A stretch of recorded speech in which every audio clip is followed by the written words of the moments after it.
Hey there. Figure I'm gonna try something a little different. It's probably overdone, but it's sort of like a podcast type thing. But it's just me talking about stuff that happened this week in primarily gaming. But I'm also probably gonna bring tech stuff in too. Mostly gaming stuff this week though. Anyway, I don't know what to call this yet. I thought of something like unicast because I it's just me, and then maybe if I bring multiple people on, I'll call it a polycast. You know, just anything to avoid the word podcast. Just because I don't even it has nothing to do with iPods, so why is it still called that? But anyway, let's get on with it. So CES happened. I don't think it's still going on. So we got a lot of stuff that came out of that. A lot of bullshit, iPhone accessories galore. Lots of just complete crap. Um, yeah, there was a couple cell phones that I thought were cool, but nothing I really thought was newsworthy except for everything that I'm about to talk about. CES is it's like the Consumer Electronics Show, I think, and it's pretty much like if you care about technology, that's your E3. Like if you're kind of on the border between games and tech, or even just mainly tech, that is pretty much your E3 for the year. The only other thing would be I think there's one other big thing that's mainly for developers and big companies that might be kind of significant, but this is where you get all the crazy gadgets. Smartwatches were a big thing this year, wearable tech in general, which we got one thing there that I'm going to talk about involving that. But yeah, pretty much everything here was or has something to do with CES. So, if you're looking for a theme on this episode, I guess you could say CES. Anyway, first big thing here.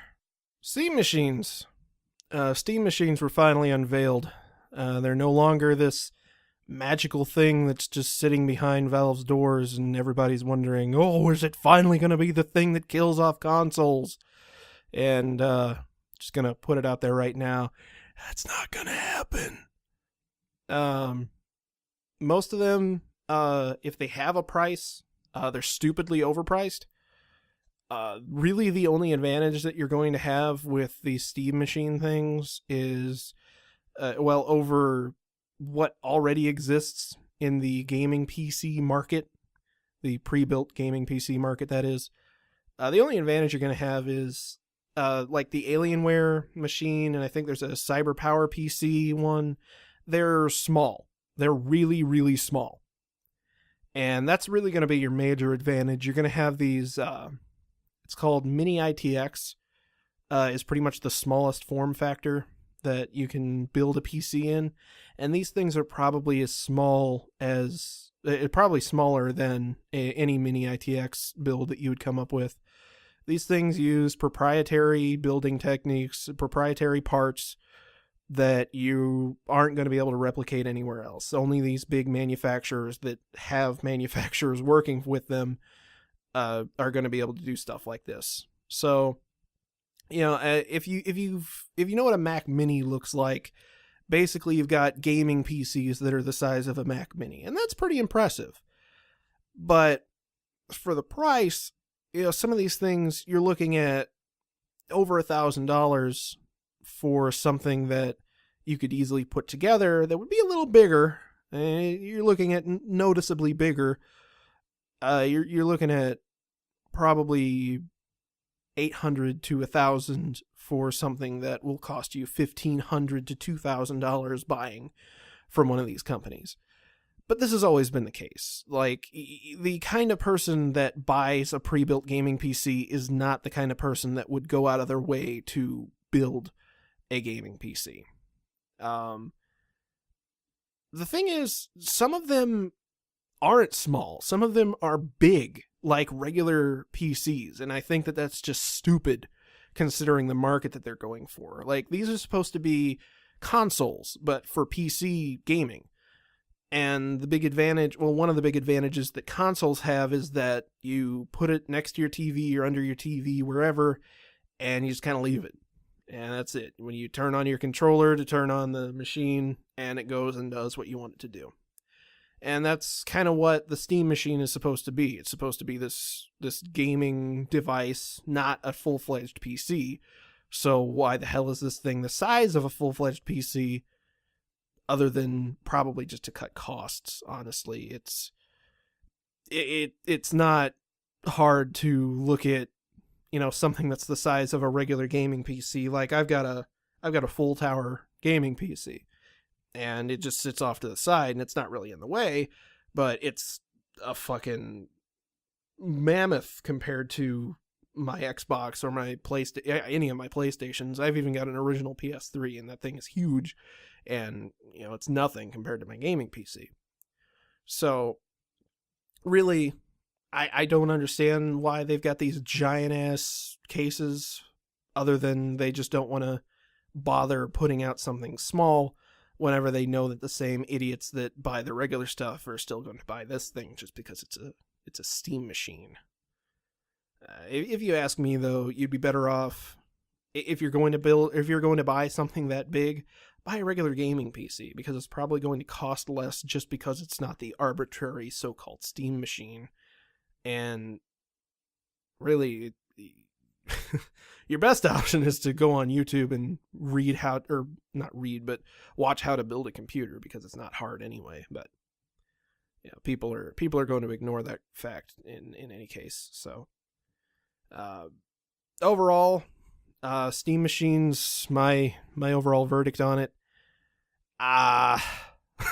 they're a hard sell in their current state. There hasn't been enough push for Steam OS right now. Like, nobody even knows what it looks like, how it works, and there aren't enough Linux games out there right now that would run on Steam OS to really push the Steam machines ahead like they're supposed to be. So as of right now, I think they're going to be niche as all hell, like a particular other product that I talked about somewhat recently. And that's going to be it. They're just going to be a really niche product, and I don't think anybody's going to really buy them for a while. And speaking of gaming PCs, Razer came out with a concept. It's not an actual product. I saw a couple of places that were like, this is Razer's big new product, and it's a concept that they're trying to drum up excitement for, to see what kind of market they're looking at. It's called Project Christine, I believe. It's a modular PC. Now, I'm not expecting you necessarily to understand this, but anybody that has ever put together a PC or knows anything about putting together PCs, anybody that knows anything about how computers work in general, probably knows that computers are pretty much modular by definition. Like, unless you get something from Dell that the processor is soldered right onto the motherboard, or you get a MacBook where the RAM is soldered to the motherboard, unless you're looking at something like that, PCs are typically pretty modular. Like, you can swap out almost anything. So the fact that they're marketing it as a so-called modular PC really doesn't make a whole lot of sense to me, but I kind of get what they're saying. It's not like a typical computer where, you have an empty case and then you put all the parts onto the motherboard and you throw the motherboard in there, and you got all these other things, all these wires to hook together and all that. And I'm going to be honest, while I find it somewhat fun, it is a pain compared to what it could be. Like, if somebody did something like Project Christine and made that the norm, it would be pretty cool. But we'll get to why this is probably a bad idea. First off, how does it work? It's PCI Express, which if you don't really know what that is, it's what graphics cards plug into in your motherboard. It's the fastest connection on a motherboard, pretty much. You get, what is it? PCI Express is 3.0. Gives you it's called 8 gigatransfers per second, which is equal to about a gigabyte a second. So it doesn't sound like, it really doesn't sound like it's that fast, but that's per lane. And graphics cards connect to your motherboard via PCI Express X16, which means it has 16 lanes of bandwidth. So you're actually looking at more like 16 gigabytes per second of data transfer, which is pretty big. And they even go up to like 32 on particular machines, the ones that are specialized for certain purposes that need that kind of bandwidth, but you're not going to get that on a consumer motherboard. So really, whenever you're thinking about it, what hit me the most was the idea, well, what about the processor? Certainly the processor being the pretty much the thing that makes everything else work, it has that weird specialized connector on the motherboard. Obviously it has that because it's so fast, it's got to be right there in the middle and it's got to be connected to everything. But actually, all you do is you take the number of megahertz and double it, and that's how many something transfer, I think it might be mega transfers that it needs. So you take the number of gigahertz and double it, and that's how many gigatransfers that you need, gigatransfers per second that you would need to make that processor able to communicate with everything else on the board successfully, because that's literally how fast it can think. And keep in mind, most consumer processors, they don't really go above 4 gigahertz or so.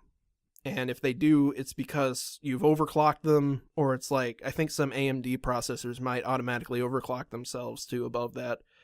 But even in those cases, like the most extreme one I could think of is like 5.2 gigahertz, which means you're looking at 10.4 gigatransfers, which could be completely covered by 2 lanes of PCI Express.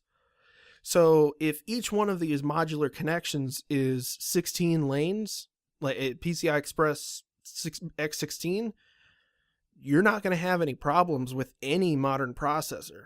And what's amazing is this next bit, where each individual component that you connect to the base unit is water cooled. Like they're all in individual compartments that kind of plug in via a cartridge style, using, again, PCI Express. So with each component being water cooled, they're completely silent, and that's what they're pushing. But what they aren't really pushing, but what I see as a cool thing, is that it means you're going to get even more power out of your components because they're all water cooled, which means that they can all run at higher speeds at the same temperatures. So not only are you going to get silent performance, you're going to get more performance out of these things for your money. But this is where I kind of am wary of this idea, because it sounds really cool. And at first I hated it, but then after I found out about how fast PCI Express actually is, it doesn't sound like that bad of an idea, until you realize that this is being made by Razer, who is not going to, they're not going to make this like an open project. They're not going to say, hit up MSI, Asus, or Asus, whatever the hell they're called, Gigabyte, any of these other companies to be like, hey, let's license out this production method or this design and make it so that any OEM can produce parts for this thing. They're not going to do that. Each thing is going to be made by whoever it is they partner with privately and they're going to sell it under the Razer brand, and it's all going to be hella expensive. So for a graphics card that you'd pay $500 for, you'd probably end up paying close to like $600 to $700, I would think, if it's working with Project Christine, which maybe, you could stretch that with it being water cooled and all that, and how easy it is for everything to work together. Yeah, maybe you could live with that.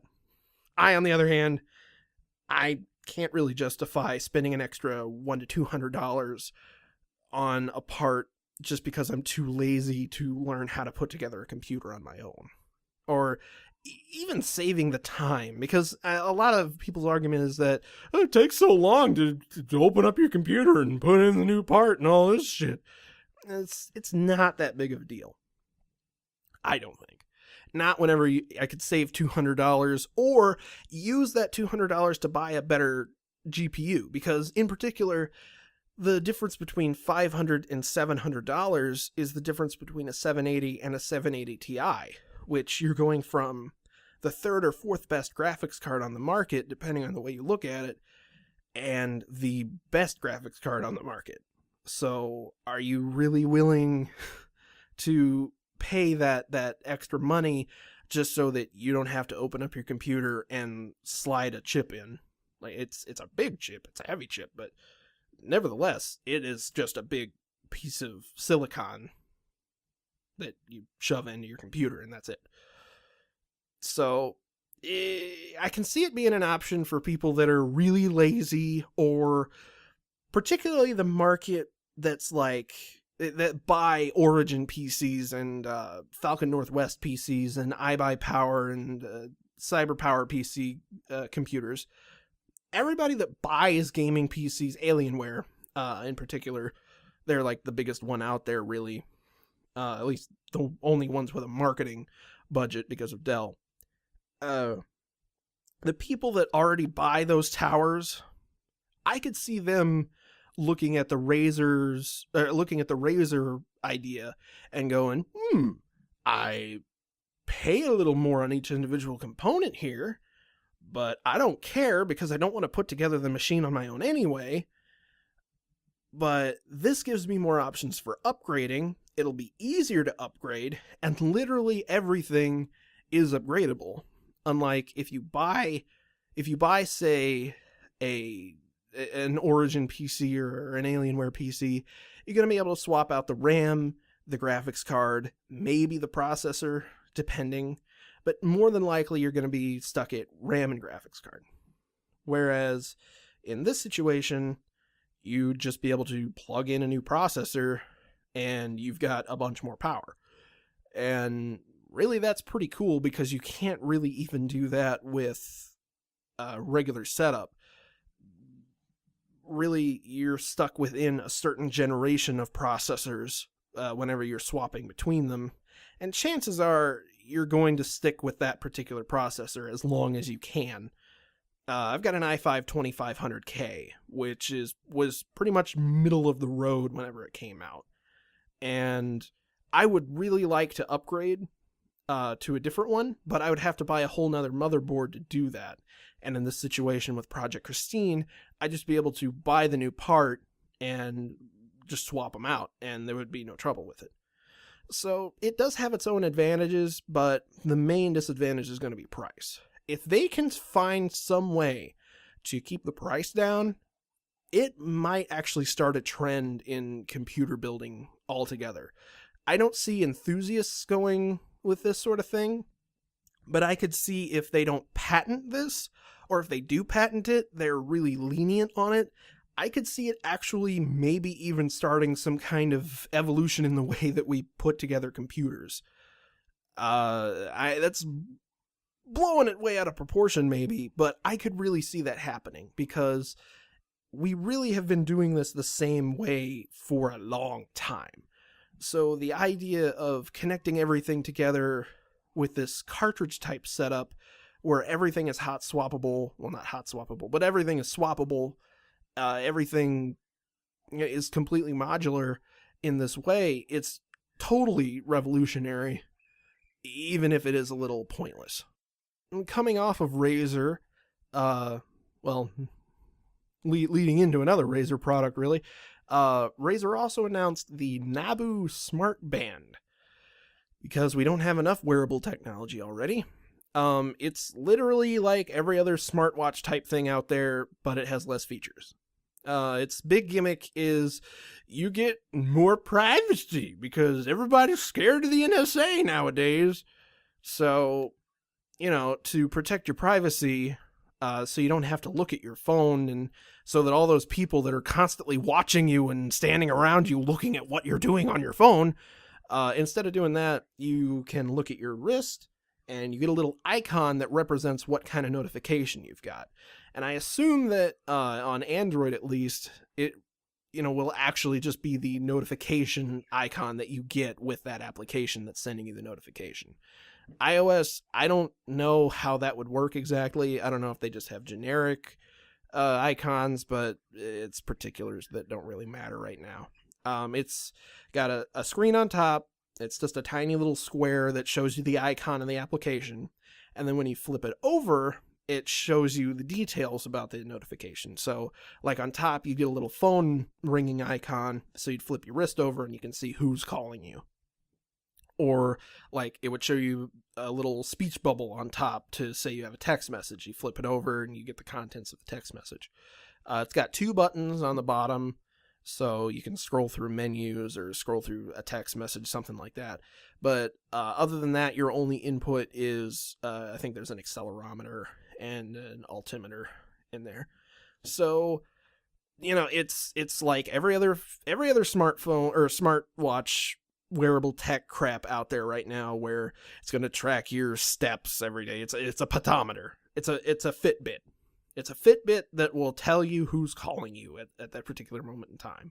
Because apparently, I didn't know this, but apparently it's a huge inconvenience to just pull your phone out of your pocket and look at who's calling you. Don't know when this happened. I guess sometime around whenever the iPhone 5 came out or something.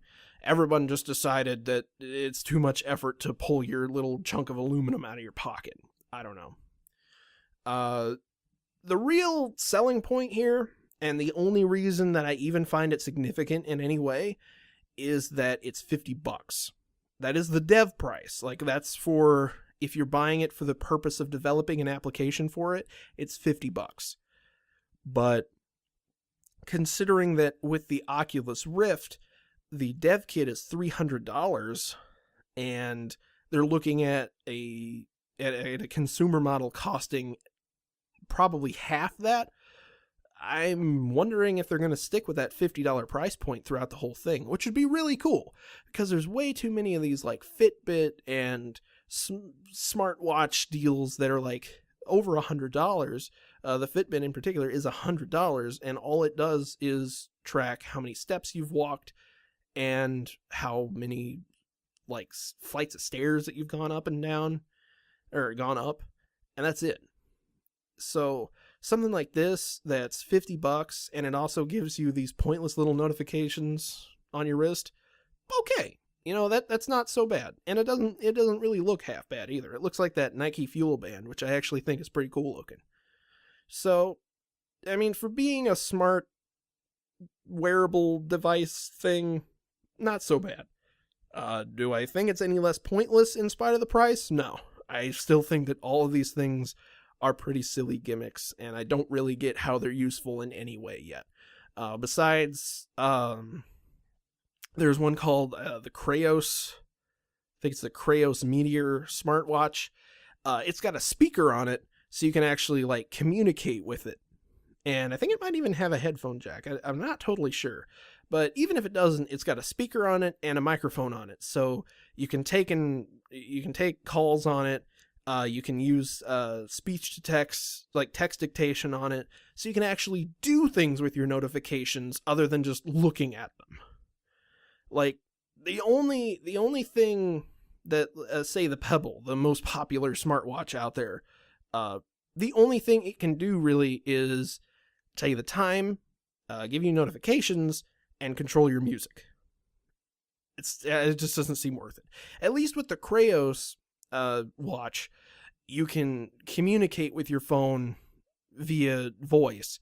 So you can do anything that Siri can do, pretty much, Siri or Google Now, and all with the watch. So it actually has a point. I might be digressing a little, but I'm just trying to say that this product doesn't make a whole lot of sense to me, but at least it's only $50. That's really what I'm trying to say. And going in a completely different direction here, the NVIDIA Tegra K1 was unveiled. And if you don't follow, like, Android gaming or Android tech, anything like that, this isn't going to really mean a whole lot to you. So basically, the Tegra is NVIDIA's name for their mobile processing, or mobile processor. It's in, I think, the Microsoft Surface tablet. It's in a lot of other Android tablets. Its main thing is that it's, I think, a quad-core processor, but it's got a super good graphics processor. The Tegra 3 is pretty much like the big one that's out there right now. The Tegra 4 exists, but I think that it's only, I think I'm right about this. The Tegra 4 is in the NVIDIA Shield, and that's the most powerful graphics processor they have on the market right now. But in any case, they're really nothing, like, exciting. They're not all that impressive. Like, they try to push that, it runs Unreal Engine 3 quality things, but it runs them at, like, maybe 25 to 30 frames per second, which, I'm sorry, I can't play games at under 60 frames per second without being bothered. That's kind of why I gave up console gaming for the most part, and why I'm eventually going to be aggravated with my PlayStation 4, because eventually games are going to start running at 30 frames per second again, but that's besides the point. So the big deal with the Tegra K1 is that it's got 192 cores. Woo! That's a big number, right? That doesn't really mean anything, though. They're pushing this fact, I guess, just to be exciting because marketing. But basically, they're just blowing smoke in not your face necessarily, if you know what you're talking about, but it's blowing smoke in the face of all the monkeys that have no idea what that even means. Basically, they're trying to say big numbers are cooler, but really what matters is that it's using Kepler architecture, which is the same architecture that they have in their big graphics cards. So that's pretty cool. It basically means that it'll be able to handle any of the, I don't know how to put this in a non-technical way, but any of the API calls, anything that they can tell a big graphics card to do, they can tell this mobile graphics chip to do. The difference is how well it'll be able to handle it, which actually kind of impresses me, because with the new Tegra K1, it looks about on par with PC graphics in screenshots. Like, it's pretty impressive looking. Of course, whenever it actually is in motion, you're looking at about 15 to 20 frames per second, but it's still pretty cool nonetheless. It demonstrates that we're moving forward very quickly on the mobile front. Now, when are they going to hit a wall with this? That's another story. I'm absolutely certain that they're going to hit either the heat wall or a problem with battery life long before they reach anywhere near on par with PC quality graphics, even console quality graphics, really. I think Gears of War on the Xbox 360 ran at 60 frames per second, and that game looks pretty nice. And they still can't do stuff like that on mobile. Not without some kind of trickery, not without, having really bad textures, stuff like that. So we're a ways away from having console quality graphics on mobile, but this is definitely a big step in the right direction. The whole mobile is the future thing, we're not quite there yet, but if they can somehow manage to avoid hitting the heat wall, maybe it will be. But I doubt it. And speaking of tablets and smartphones and all that crap, PlayStation Now was announced, and this completely caught me off guard. But I guess it shouldn't have, considering they already mentioned that they were doing something like this. Not quite on this scale, though. Sony announced that this PlayStation Now service will let you stream PlayStation 3 games to your phone, your tablet, your PS4, obviously, and even your television. If you have a Bravia TV, you can stream games, PS3 games, directly to your television if you connect a DualShock 3 controller to your TV via Bluetooth. Because apparently Bravia TVs just operate via Bluetooth now, which is honestly pretty badass.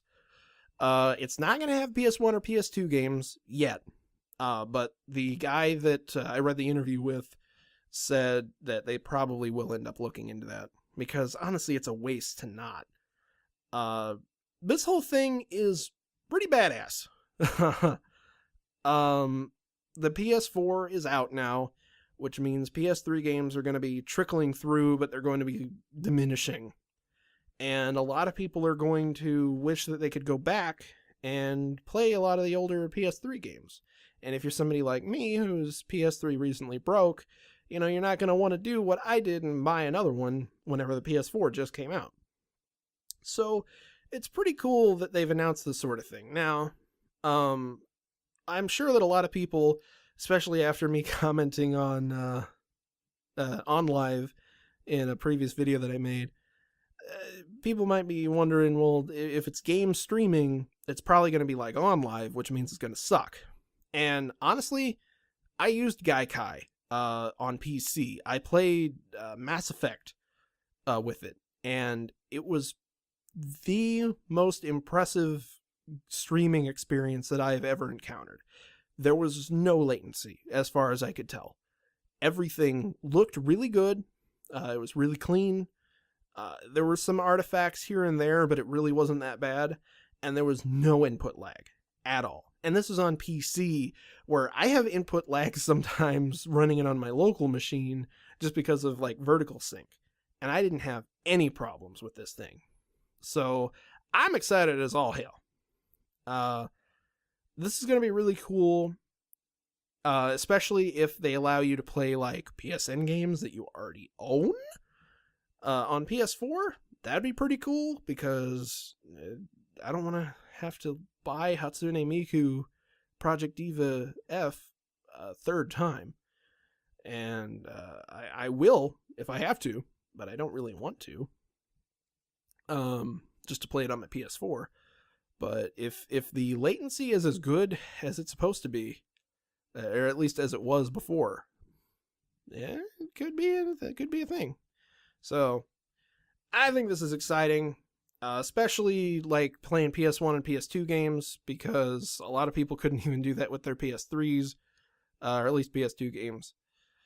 So yeah, I think this is a great move for Sony, and I think Microsoft should look at this and look into not buying OnLive because they kind of suck, but maybe developing their own streaming tech, or maybe buying OnLive and then making that not a piece of shit. Something like that. And now for something that doesn't involve the PS4 in any way, because the head of Oculus Rift, whatever you want to call it, the company that does it, has already said that consoles really aren't going to work well with it.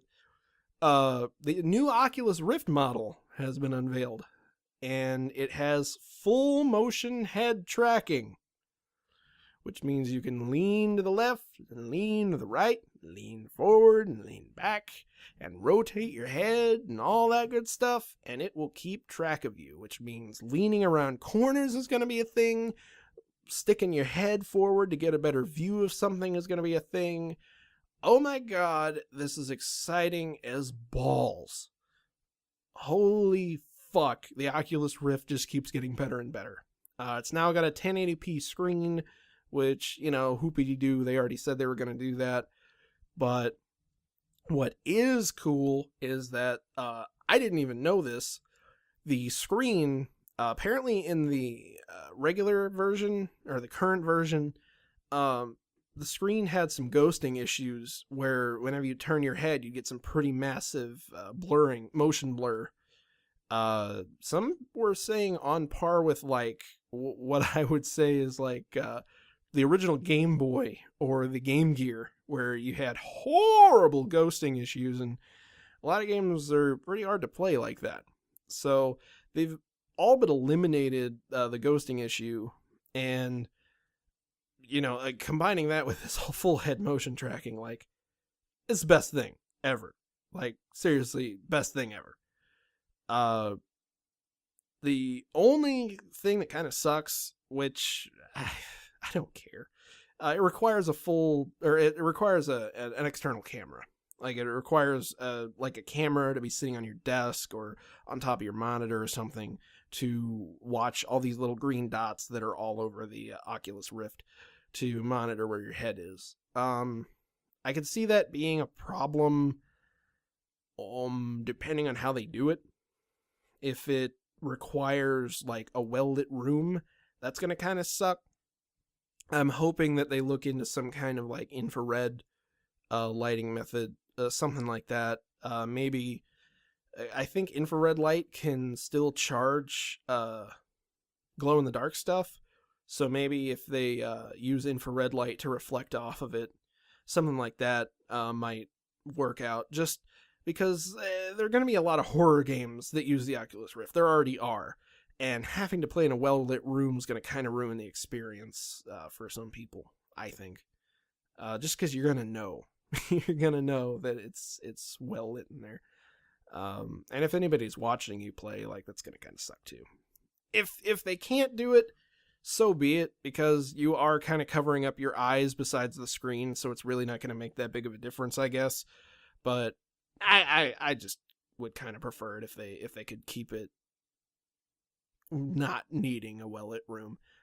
Even just because lighting in houses sucks, and lighting in rooms like mine sucks even more. So I don't even know if I could use the Oculus Rift in my room if it requires good lighting. Like, I'd have to put up my movie lights on the wall just so I could play games, and that would hurt. That would make me get a sunburn or something. But again, best thing ever. Seriously, best thing ever. And that's how I'm going to end this, because you can't beat that. You can't beat new Oculus Rift having full head tracking. That's just, wow. All they need is an actual partner to make a motion controller that isn't the Razer thing. The company that made the tech for the Razer, or whatever the hell it's called, they're actually working on releasing a new product that works even better than before, and like doesn't require, or it like doesn't use magnets or something like that. I don't know. Supposedly it's complete 1-to-1 like before, but you can use like a bunch of them with it, and you can like hook it onto stuff. It's a totally modular system now. It's just better in every way, literally every way. So I'm hoping that they like partner with those guys and make it so that maybe they sell them in a pack together or something like that. That'd be cool. Otherwise, that's it for this week, I guess. I can make this a weekly thing. Maybe it'll be a bi-weekly thing. Maybe I'll only do it once. I don't know. It depends on how this goes over. Depends on if people want to hear me talking for 45 minutes. I might get more people on here at some point or another. It really just depends on other people's schedules, my own schedule, whether or not I have a job anymore, because I don't even know. Lots of complicated things. So, in closing, hope this was good. If it wasn't, let me know. Like, don't be afraid to hit dislike if this was just a boring piece of shit. If you even made it this far. If you didn't, I can tell. So, that's about it. Till next time. Till next time. Till next time.